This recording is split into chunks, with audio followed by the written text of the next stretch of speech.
Dude Wipes, we're ready. We're fired up. We're in the Barstool office. We got our minds right. It's going to be a hell of a week.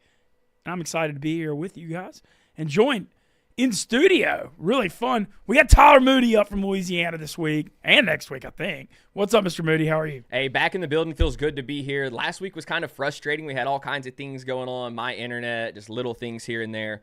So we're in the building for the next couple weeks, and we're going to try and do some activities over the next couple weeks, try and do some new things we haven't been able to do with me in the studio.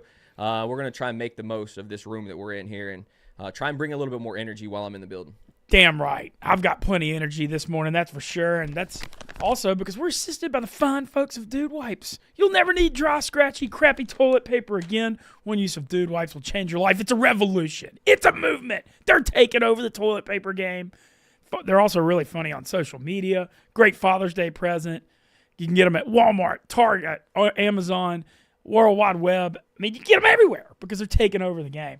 We're slugging some Stella Blue coffee. Got the cold brew out this morning. Nice, pretty beautiful Chicago morning, right, Moody? Didn't you think? Yeah, absolutely. Absolutely. All right, bunch of stuff to get into today. Today's guest, Stu Feiner. Also, we've got it where it's on the Wake Up Mintzy Twitter now. So we've got a live feed on Twitter. Obviously, we're on Rumble every day. We've got our Linktree link we share. But we shout out to Doug, who helped make that happen with the Twitter thing. I saw some of the other shows have been doing that. And I was like, you know what? Why can't Wake Up Mintzy do that? So now we're on Twitter every day. So good stuff. But yeah, also love Rumble. Check us out there as well. All right, a lot of stuff to get into today before we're joined by Stu. First of all, I actually watched the third period last night, and I've been enjoying the Stanley Cup playoffs. The Florida Panthers just beat the hell out of Edmonton last night. 4-1 final. They're up 2-0 in the Stanley Cup finals. And, man, that goalie, Bombrowski, for the Panthers, I don't know. He's just a brick wall. And, it seems like Edmonton doesn't have near as good of a goalie, so they have to score 4 or 5 goals a game to have a chance. They could be in trouble here. However, as they always say, the series isn't over until someone wins on the other person's home ice or court, whatever the sport is. And so not over, but dominant by Florida last night to go up 2-0. The Boston Celtics obviously took care of Dallas on Sunday night, 105-98. Kyrie Irving continues to struggle. Dave Portnoy all up in Kyrie Irving's head. Kyrie claiming the Boston crowd not getting to him despite losing 12 in a row to them. I feel like the results say otherwise. But Boston up 2-0. Game 3 in the NBA Finals. Wednesday night in Dallas. Game 4 on Friday. And then we're going to get into what I love and enjoy. The College World Series is set. We've got the Omaha 8. I was so fired up last night. I was on the edge of my seat watching NC State and Georgia. They played a winner-take-all. They played a winner-take-all Game 3 for the final Omaha 8 spot. And, man, it was just an awesome back-and-forth affair. Omaha, NC State, the first 2 games of the series, NC State won 18-1, and then Georgia won 11-2. But then last night, you kind of felt like it was going to be a closer game, and it was the whole game. NC State ended up pulling away 8-4, but it was a real nip-and-tuck game the whole way. And NC State hit a 2-run bomb in the 8th to extend it to the final 8-4. But what a story North Carolina State Wolfpack is. 2021 made the College World Series.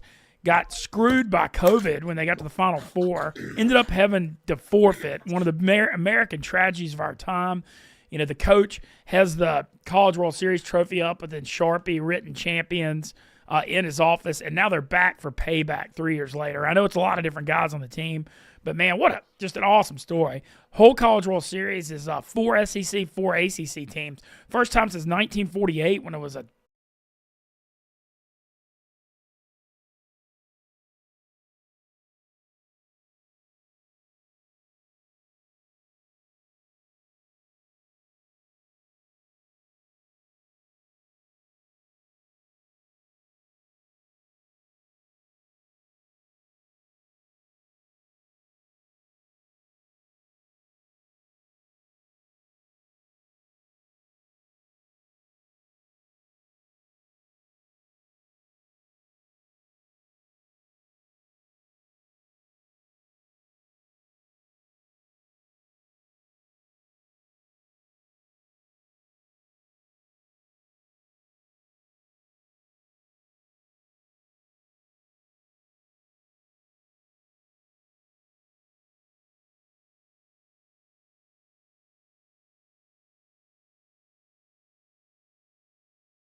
DraftKings before the NCAA tournament started. I was telling everybody about it. I think I even got Big Cat on it. It's a big thing. I feel like they've got a really good shot. Even there, and right now the current odds: Tennessee's plus 290 is a favorite. A&M plus 330 is second. Behind them, North Carolina and Kentucky right behind them. Then Virginia. The longest shots are Florida 11-1 and NC State 12-1. But you know what? 12-1 to win the College World Series is a hell of a lot better than 35-1. They're through. You've gotten it from 64-8. And the thing with college baseball, I mean, you saw what happened with Ole Miss 2 years ago. They got the last bid in the NCAA tournament, and then they ended up winning the damn thing. You get hot in baseball, anything can happen, and that's exactly what the NC State Wolfpack are. They are lava hot. They were around 500 in early April, ended up winning 6 series against top 10 teams. They swept Wake. One series against UNC as well. They won 2 out of 3 at Virginia. I mean, they've been just super hot going to the tournament. They ran through their regional, and now they win 2 out of 3 in Athens, Georgia. So can't wait for the College World Series. That's Friday and Saturday. So great week. And heard that voice. That could be only one thing. We got to give some love to the man that needs – well, he doesn't need all the love because he gets all the love. He brings so much energy, and he's perfectly made to join us. He's our one weekly guest on Wake Up Mintzy. Let's wake up. Let's get our freaking minds right. It's time to be joined by the source, Stu Feiner. What's up, Stu? How we doing on this glorious Tuesday morning? Elite Eight, Ben. Congratulations, Ben. What a run. Oh, my God. 12-1. That'd be a nice little hit. Well, I got him 35-1. I took them before the tournament. Oh, nice. Well, they're in the Elite Eight right now. Yeah. How much money you got on them at 35-1? Well, I've got it. Okay, I've got a DraftKings. I hate sharing the money, but it's pretty it's significant for me, which is nothing for Dave Portnoy and Big Cat is how I'll describe it. Well, we don't compare to Dave. No. But it's I'll just say Big Cat's like a $50 million guy. They're not in our league. No, they're not in our league. They're elite. They big time us all the time. They're not. That's why people love us. We're men of the people. People can relate to you and me. They cannot relate to Big Cat. They cannot relate to Dave Portnoy. Dave Portnoy and Big Cat have nothing to do with the common man, haven't for about 6-7 years right now.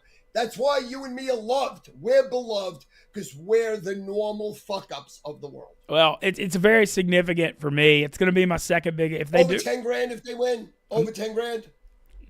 Maybe. Over 20 grand. No. But 5 figures. Okay, so between 10 and 20. Yeah, but that's huge for. I mean, dude, that's massive for me. So it's really, really. I mean, super what fun. A key and a ton of horse. It's a lot of money.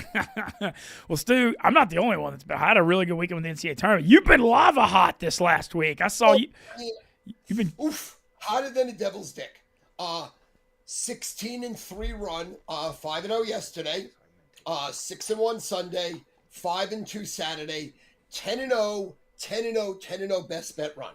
I mean, wow, that is epic. 10-0. Last night, 10-0. I'm 4-0 in the NHL Stanley Cup. Had Florida and under in both games. 4-0 in the NBA championship. I had Celtics and under in both games. And my baseball's been the best there is since April. So, yes, I'm on fire. Yes, thank you for acknowledging that I'm the gravest living handicapper that ever lived for 43 years. And I'm pretty fucking sexy.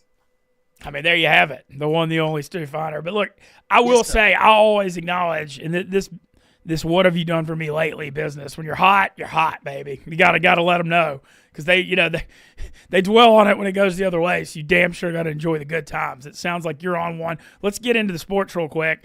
Yes. Do you think so? Celtics go back to Dallas, Game 3 Wednesday night. Celtics dominated Game 1. Dallas fought them Game 2. Luka Doncic had a great game. Kyrie Irving let him down once again.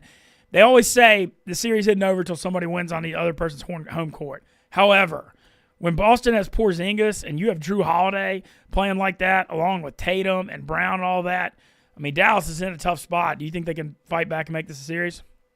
Oh, no two ways about it. I mean, listen, as you know, at home, Kyrie's going to play epic Game 3. All their role players will be epic in Game 3. And, I mean, pretty much You can't ask any more from Luka. I guess you could cut down on the turnovers, but he's putting up inhuman numbers for somebody so young. His first time to the NBA championship. I mean, he's got to be the greatest living player I've ever seen in my life. So smooth, so graceful, does it all, and the degree of difficulty on the shots he's making are almost like Kobe Bryant-esque.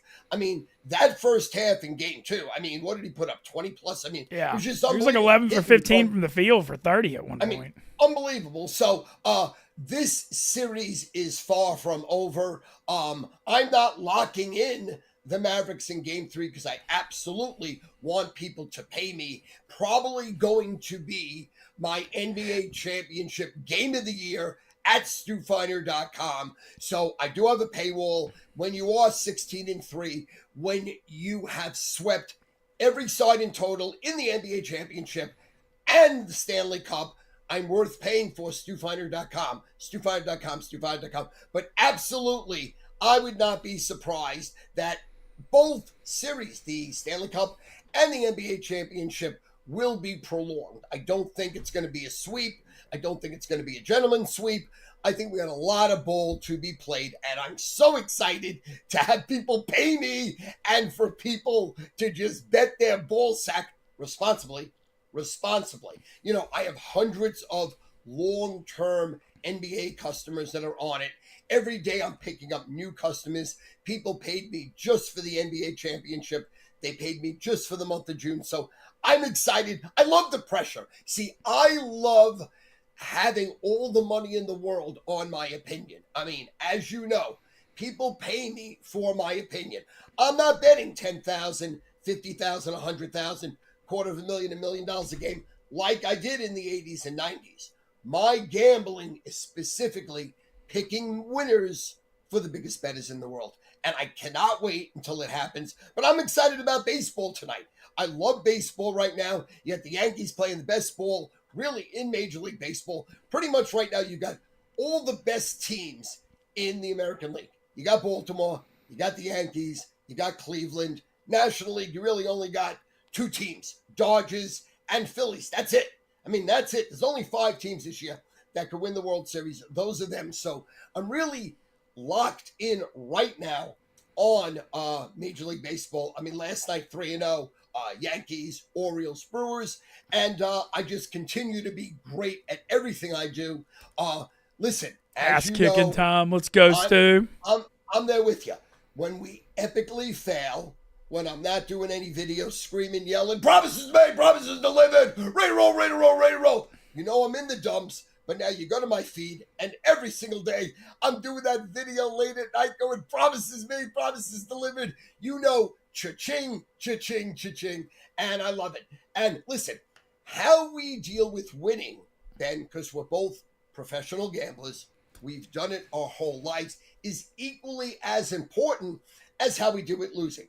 Can't get too high, can't get too low, have to be even keel. Even though we're going to pump our chest out when we win and we're going to own it when we lose, but we're professionals. That's really the bottom line. People, take us for granted. They look at us and say, wow, are they sexy? Men want to be us. Women want to be with us. And there's a lot of women that are all with us right now. But the point becomes that when you're a gambler like you and me, when you're a professional gambler, can't get too high, can't get too low, because you know the pitfalls and you know the accolades. Come and go. Just stay steady. Hell yeah. Well, Stu, love the energy on this Tuesday morning. We're on one to start this week. And so you mentioned you're hot in the Major League Baseball. Where would you rank Major League Baseball? Is that your favorite sport? What's your favorite sport? My favorite sport's always Major League Baseball. Okay. It's the only sport that I actually played that I could have been a pro baseball player if I didn't stop playing in 8th grade. Like, let's say I did play in 9th grade and 10th and 11th and 12th and college, probably would have got drafted in the first round and arguably would have been the catcher for the New York Mets. But it stopped about 8th grade when I started getting hand jobs and blow jobs and smoking marijuana and doing mescaline and acid. I said, fuck sports. Let's go to the happier things in life like rock and roll, like going to concerts. My first concert was Yes, 1976 at the Nassau Coliseum. It was the Relaya tour. Then I saw back to back. I saw Led Zeppelin. Song Remains the Same tour at Madison Square Garden. Man. John Bonham just rocking. John Bonham, 45-minute drum solos. And that was when Robert Plant was at his best and Jimmy Page was at his best. And then I saw the Rolling Stones. I saw ELP. I saw Genesis. And I forgot all about sports. All I was into was rock and roll, drugs, and pussy. What are you going to do? You know, classic. There's nothing else. Classic misunderstanding. I sat first row over 700 shows. First row center. You know, it was Stu Finer's ass staring at Peter Townsend saying, "What's up, Pete? What's up, Roger Daltrey? Shout it out." So the only time I saw the Who was they played the halftime show at the Saints Colts Super Bowl I was at in Miami. So like I always have a great memory of the Who when the Saints won the Super Bowl. They played like Pinball Wizard and like Teenage Wasteland. That was awesome. You got any concerts on your agenda for the summer? Yeah. Not right this second, because we have a lot of we're debating, do we destroy my house and put the kitchen in right now? We're doing a new kitchen. Do we put the movie theater in the backyard? So we're debating what to do, and that's going to really determine what shows that we see. Right now, I have nothing on the agenda. Literally nothing. Well, you'll love this, and shout out your old man Howie Finer. I know how much you loved him, and I loved getting to know him the last few years. My dad turning 75 in August. Wow. Huge Rolling Stones fan. Raised my sister and me on the Stones. After I went to Rolling Stones Jazz Fest and I did the review video, my sister hit me up like, "Hey, I want to come to Chicago and go see the Stones." I was like, "We got to get Dad to come." I mean, he's turning 75 this summer, and he doesn't like big crowds. But we called him and we gave him the riot act. And my old man's coming up here. We're going to Soldier Field for 75th, Thursday night, June 27th. So we're going to have him around the Barstool office too. I'm trying to get him on the act. But can't wait to do that with my dad. He's never seen the Stones live. And he just like literally favorite band ever. Like I have childhood memories of playing the cassette tapes with Jumpin' Jack Flash and Satisfaction and Mixed Emotions and Get Off My Cloud. Like I feel like those are like indented in my brain. So that's like a once-in-a-lifetime bucket list thing with him. And then I'm going to the Dead at the Sphere July 4th because I'm going out there for World Series of Poker. But I've got it where I could squeeze in. I mean, what's more American than seeing the Grateful? Or seeing, what's left? They're Dead and company. But there's still a couple of them in it. And at the Sphere, which is crazy. So got a couple big ones coming up myself. So pretty damn excited. Might be squeezing in a Red Rocks trip too. We'll see. I don't know if you've ever. Oh, Red Rocks, baby. I love Red Rocks. Saw Phil Collins there. Oh, wow. Times. Unbelievable. Red Rocks is one of the greatest places in the world. It is, man. Such an uplifting. You got the mountains, and it's just a beautiful venue. The sound is epic. And speaking of the Grateful Dead, Alex was in Vegas the last week, and he saw the Dead at the Sphere, and he said it was absolutely unbelievable. Yeah. Life-changing. He said the show was amazing. The Sphere is crazy. Show. The sound is epic. And of course, they played all their hits. And even though it's like pretty much like 40%, I guess, of the Grateful Dead, still was unbelievable. Dead is for life. Dead, you're a Deadhead for life. What's funny is no band has ever had more last tours in the history of time than the Dead. And last summer was like, this is the last one. And then they have a 32-show residency at the Sphere this summer. I guess it's not a tour. I guess it's like a residency. I don't know. It's like it's never really over, even when it's over, which is great. Should be Dead forever. We all need a lot of music. So I think that's awesome. I've got my summer plans coming together. I've got my Vegas. I put together my World Series of Poker package. Going to be flying out there Saturday, June 29th. Our office is actually closed the week of the 4th of July, so I'm going to be out there like 10 days through the Maine. Got my little schedule together, playing the World Series Maine. The last day one on Saturday, July 6th, but I'm warming up for it. I got like a 600 at the Orleans with a 500K guaranteed, and then there's a 1,700 Moneymaker event at MGM and a 1,600 at Aria. We're hitting it all. We're hitting the Dead. We're doing the damn thing. It's going to be a great summer. That's amazing. Now, being the only professional gambler winner in the entire Barstool office. I mean, I think even though Dave Portnoy theoretically could win the Celtics, and win the Oilers and be up $7.5 million, he's still down for his life. So he's still not a winner. He's a loser. Although this is an epic $7.5 million run, and everyone else there is just in the toilet as far as overall gambling. Great content, amazing knowledge, can name every player, every system, every stat. The entire Barstool organization is the best at content. But when it comes to gambling, they're losers. As far as I know for a fact, you're the only winner. Here's the question. When you sit down at the table, at the World Series of Poker, having almost guaranteed, documented, no puffery, no bullshit, no performative, you've won almost 700,000. Do you know before one card is out of the chute that it's going to be a great tournament? Or certain times you felt like shit, but you got the cards and you get on a roll? Or do you know firsthand, I feel great, I am great, watch the fuck out? So, actually, there's a lot to this. Confidence and momentum are a thing in life. And my whole poker career, I don't hit big stuff unless I'm hot in the small to middle stuff. And so when I'm hitting stuff for $2,000, $3,000, $4,000, it's like wildfire. If I'm hitting a few small ones, then I'll hit a big one. But if I'm in a slump and I'm not cashing in the small ones and I'm like not doing anything, I never just randomly win something big. Like I have to have confidence and momentum going in. I have it right now. I had a really bad poker year last year until about November, and then I got like 22nd out of 800 and a $1,000 event in San Antonio. But it was a mindset thing. I was getting beat. I was going through all this other BS last year that we're not getting into, and I feel like my mind wasn't right. And I had a talk with my buddy, Bill Phillips, at Gulf Coast Poker at the NOLA event. And he was like, man, you're really good at poker. Like, why is your attitude so withered? Like, you're instead of like expecting to win, I was like, how am I going to lose? You get in that negative mindset. And his talk will like snap me out of it. It's like, hell yeah, I'm lucky I get to play this. I have a job. I have paychecks. I get to play high stakes poker, and I have investors that are willing to throw down money at me. I'm the luckiest person in the world. And when my attitude switched, it just flipped. And since November, my last like 7 or 8 tournaments, I've made 5 deep runs. I made the final table of that 2,500 moneymaker event famously when I missed the combine and got in all that trouble with Dave. But I've been hitting, like what I was talking about, I've been hitting like 3K, 5K. I had a 14, 15K. It feels like even the Michigan one in mid-May, I missed the money by like 10 or 15 spots, but I did make at least a good run. I feel like there's momentum headed toward the summer that wasn't there in the last 2 years. And so that's why I'm super excited to get out there. And then my plan, you don't just show up at the 10K main cold without playing in 2 months and expect to win. So that's why I'm liking getting out there early, playing 3 or 4 tournaments to warm up.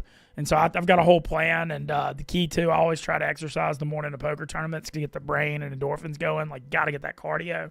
But, yeah, so I feel super good about it.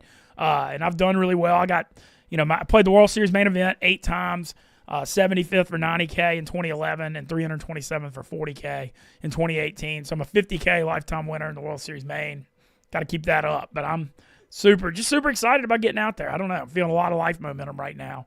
And I think that kind of, it's like an overall thing and translates hopefully to the tables this summer. Any luck, Alex, any luck out there?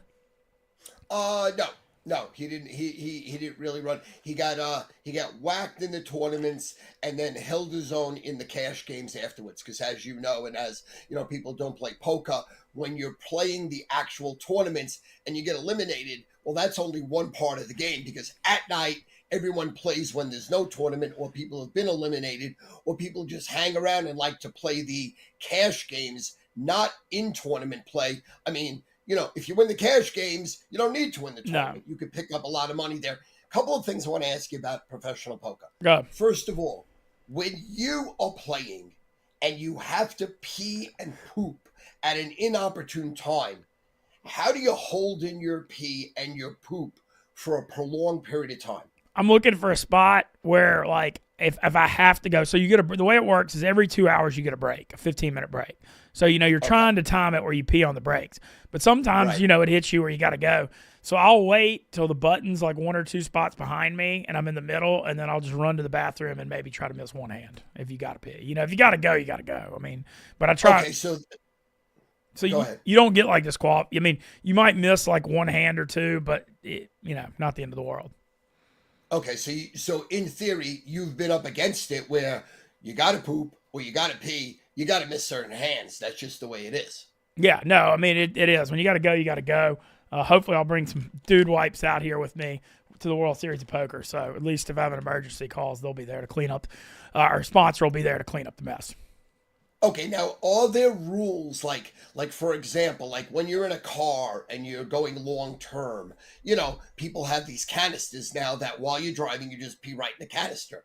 Are you allowed to pee in one of those canisters while you're playing poker?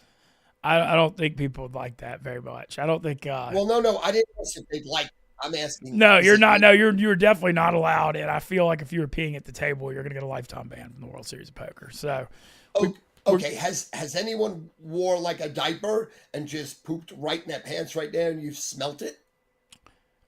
Stu, I can't say that they have. Thankfully, I Okay, good. yeah, I don't. I mean, you hear all kinds of crazy, degenerate stories from poker players, but I've never heard of somebody defecating on themselves at the table. Luckily, Oh, okay. Because but I mean, what it I could heard, happen. Like I mean, no, totally. What I heard is well, he's not living, he's dead. I think drug overdose. Stu Unger was the best there ever was, right? ever. Back to back to No, back. no doubt. Okay. I heard from people who played with him that he farted disgusting, like raw sewer, and he would just keep farting, and he didn't give a fuck because I guess he was, on drugs. He didn't give a fuck. He just robbed people's money. Have you ever been at a table where people are farting like it's raw sewage? Yes. No, poker players not always the best hygiene. A lot of times you'll show up like a poker table, you got 9, 10 people crowded around together. And sometimes you'll deal with some real bad hygiene, some BO. So body odor. Yeah, you definitely can deal with that. And these, I mean, not to call out these Europeans at the World Series of Poker, but I am. I mean, sometimes they maybe aren't as big on the deodorant on that side of They the don't wear deodorant. Yeah, no, on they that, don't. Matthew McConaughey doesn't wear deodorant. No, on that side of the pond. So sometimes you deal with some serious BO. But I like that you brought up Stu Unger. I've seen I forgot the name of his movie. But Stu Unger was playing a different, it's kind of like, here's how I'd equate it. All right, in college football, Steve Spurrier in like the early to mid 90s was doing the fun and gun and like the spread and opening the game up when no one else was doing it. Everybody else is playing like two tight ends, fullback, running up the middle, and he's just chunking it.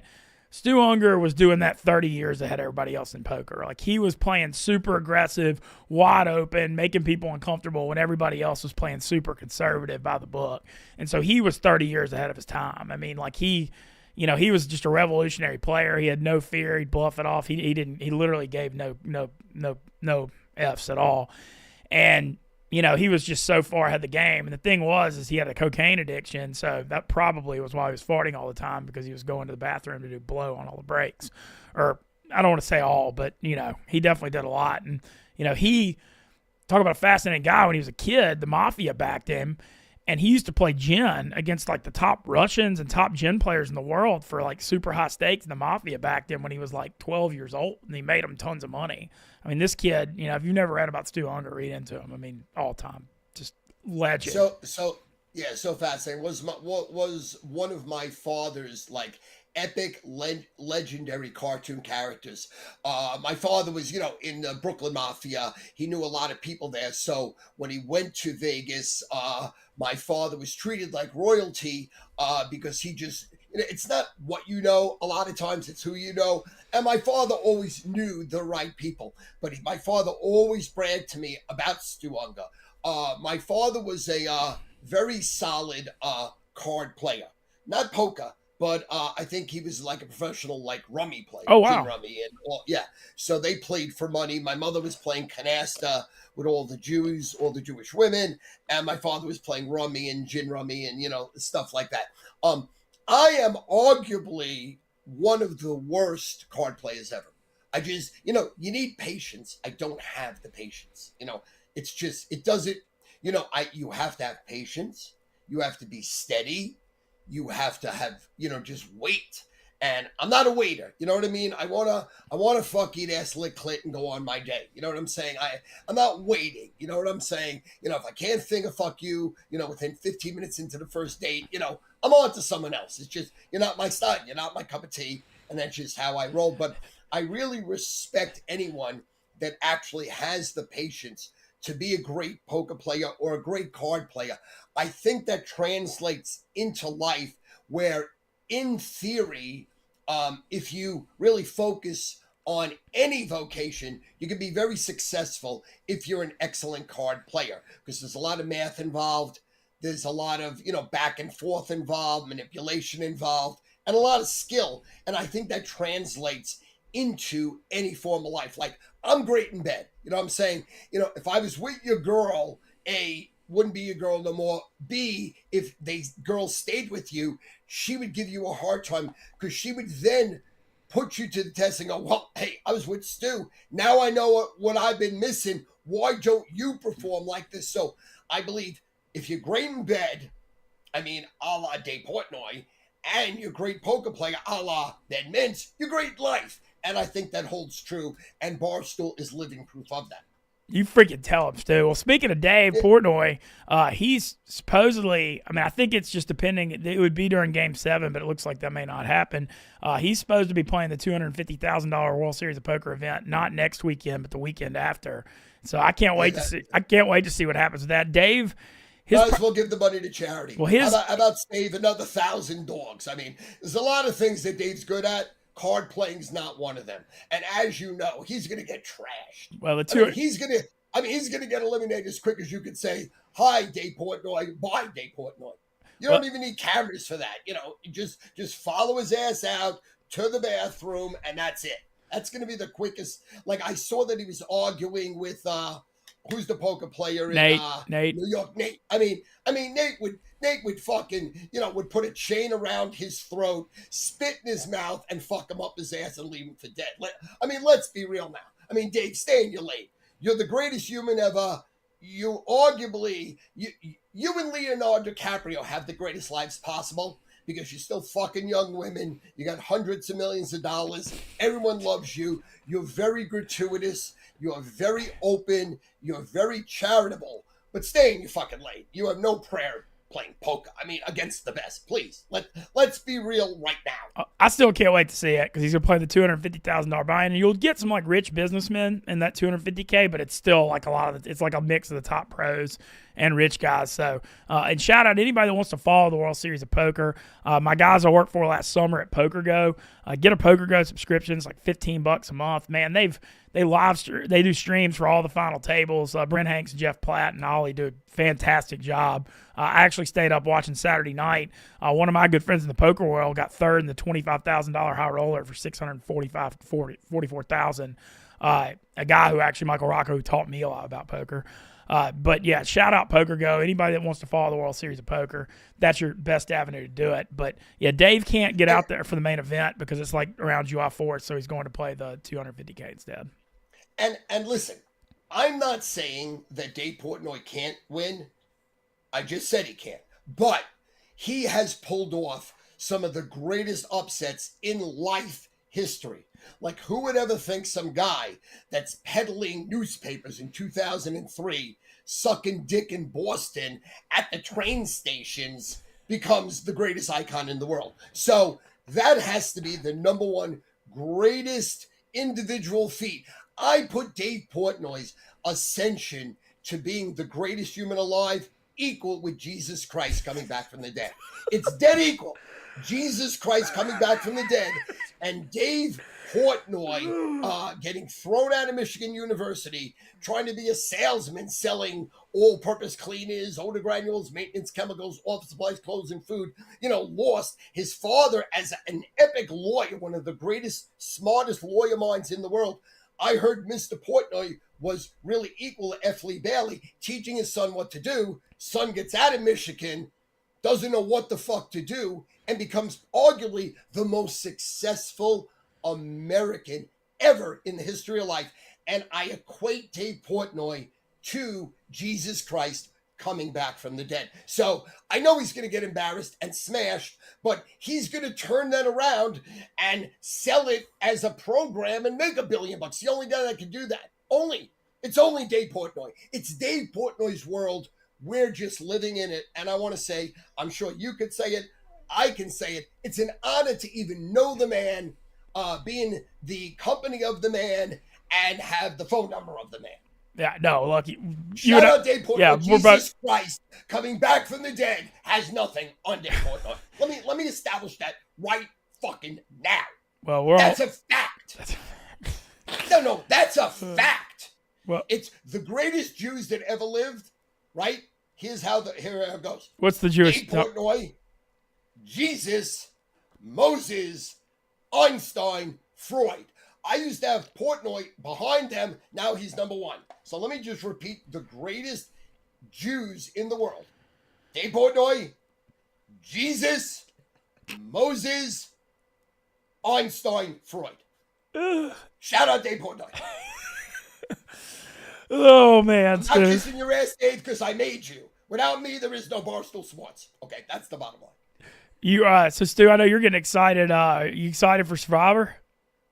Yes, Surviving Barstool. There's now 24 people. I think there's 20 swinging dicks and 4 vaginas. And I can't wait until I exactly see the posting because I'm going to rate everybody. Pretty much, I'm like the 13th or the 14th choice. If you're betting me to win. It's a long shot. I'm like a 500 to 1, 1,000 to 1 shot. But I've never watched Survivor on national TV, and I never watched Surviving Barstool the first 2 seasons. I don't got time. I'm busy. I got a wife. I got 4 kids. Men want to be me. Women want to be with me. I got thousands and thousands of clients. My life is full, so I don't have time to watch everything. So I've never seen Survivor. I have never seen 1 second of Surviving Barstool, which there's 2 seasons, I think. I only see the little clips online where I think year 1 Tommy won, and then last year Will Compton won. Yeah. So I'm going to have to do a deep dive into this. So maybe I might move my position once I have some knowledge of what the fuck to do, how I'm going to do it, how things are going to go down. For some reason, my friends and family and people on the internet think I got a real good shot to win. I'm putting myself, there's 24 people, I'm putting myself at 13th choice, and I'm putting myself at between 500 to 1,000 to 1. But I'm going to do a deep dive because we have a lot of time right now. I think it's been established when it's going to be taped September 23rd through September 30th, and everybody is sequestered for that week. Everybody is in the Chicago office that week. No one can leave because they don't want to spoil it. Because if you see someone 3 days later screaming, yelling, they got eliminated. Like somebody last year. We're not going to say. I don't know who. We're not going to say who did it. No, we're not. Somebody, this fat obese buffoon, the R word we're not allowed to use, incompetent, divisive, passively aggressive scumbag leaked something out. We're trying to listen, we don't want to say who it was. I don't know who it could have been. I literally have no idea what you're talking about. Exactly. Big bad PFT, who knows? Jake, Billy, could have been, Megan making money. Who knows? We're not going to say. But what we're going to say is it will be avoided this year because everyone that's involved is sequestered for that week. Ben, do you think that's the reason you're not in the top 24? Do you think that is the specific reason? A big fuck you, a big, hey scumbag, you fucked us last year, your naivety or your mistakes. Do you believe that you costing the company thousands, hundreds of thousands, humiliation, shame, embarrassment, incompetence, and really, throwing shit on Dave Portnoy's face? Do you think that's the reason I don't know if you were not asked? I actually thought that would be more of a reason for the way Barstool works in its twisted world. That was more of a reason for me to be in it because it would have been a story. Well, obviously not. Are you in it? No. Oh, so what you just said is it was ridiculous because if that was the case, you would be. Well, but you're not. No, you're not. I know. I got asked to be in it. No. You're never going to be asked again.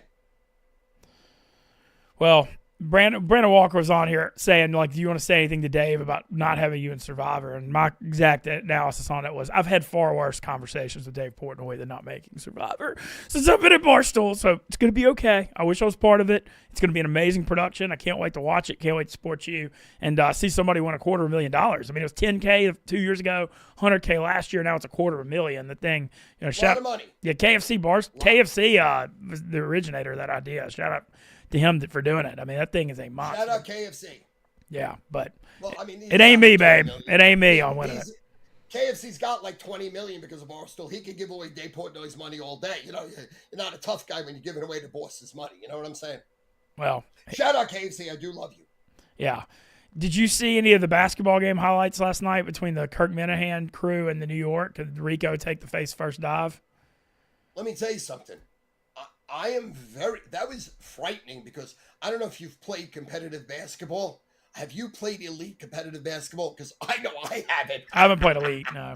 But I saw his face. You easily could have had a broken nose, could have easily had broken lips. Your lips could have gone through your teeth.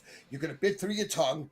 He might have CTE for life. But I like that he immediately got up and pushed that person. If it was me, I would have got up and I would have knocked the guy out.